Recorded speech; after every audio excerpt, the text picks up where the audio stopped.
Metong kang beses may ligtas, parati na kang ligtas.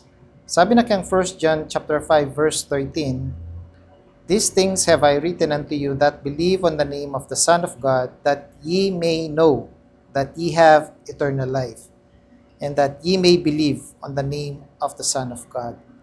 Naking salita na ning Ginoo mga kasulat, sabi na kini, potang babahagi tayo or potang si-share tayo ing maya pabalita na ning Ginoo, kitang taong eligtas, at itang oras na menampalataya ya, kaya anak na ning Diyos, balo na atina yung biye alananga.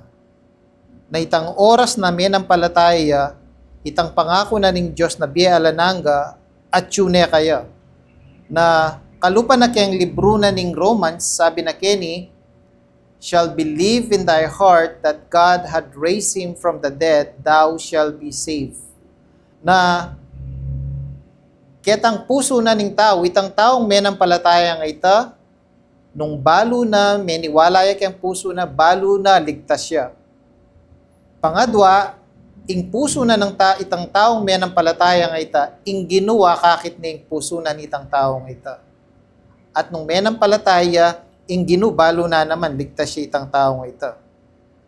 Na kalupa na potang bibiyetaya ing maya pabalita na ning ganu, aliya 80% meniwala, aliya 90% meniwala.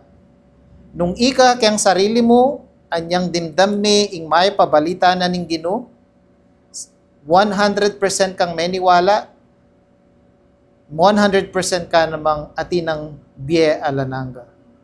Kalupa na ngeni na kaya ka na makirandam kaya ning video ini. Nung eka pa sigurado, nung eka pa makanita ka sigurado na ligtas ka, eka ligtas.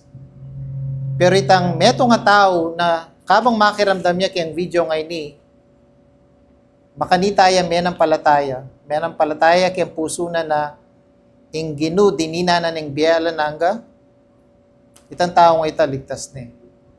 Kaya misan pa kayang salita na ning Ginoo kaya ni king 1 John chapter 5 verse 13, metong kang beses may ligtas, parati na kang ligtas.